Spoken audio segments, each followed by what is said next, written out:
بسم الله الرحمن الرحیم. دا د 12مه سپارې څلورم درس دی او د هود سوره چې 11مه سوره ده 9 شپېته تر واو آیت ورسره کولی شئ چې وګورئ او ترتیب سره هم چې ما مخکې ویلي وو. آیتونه ورسره ترجمې سره حتما وګورئ او دا کلمات حفظ کړئ چې بل وارې هر وخت چې بیا تاسو تلاوت کوئ تاسو له به اسانه وي چې معنا باندې به پوهیږئ.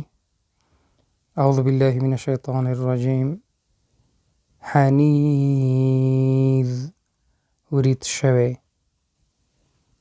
نکرهم مفهوم دی چې نابلده یې ولیدل.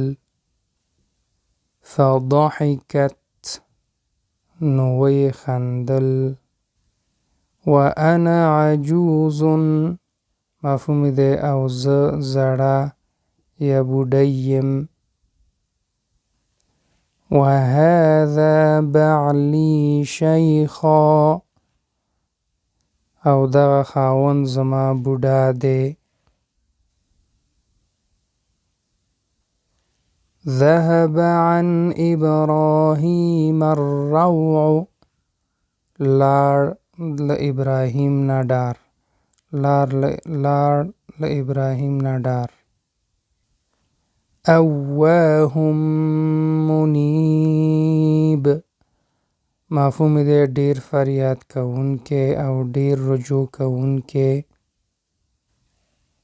غیر مردود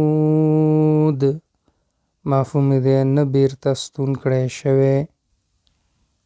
وضاق بهم ذرعا او تنګه شوه په هغوی سره مټه.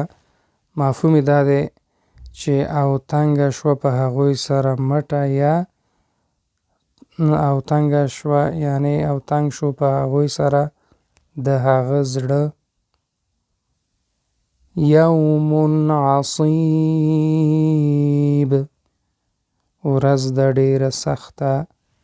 امید دا درس هم زده شوي نور دوستانو سره هم چې شیر کړئ. الله مل شي.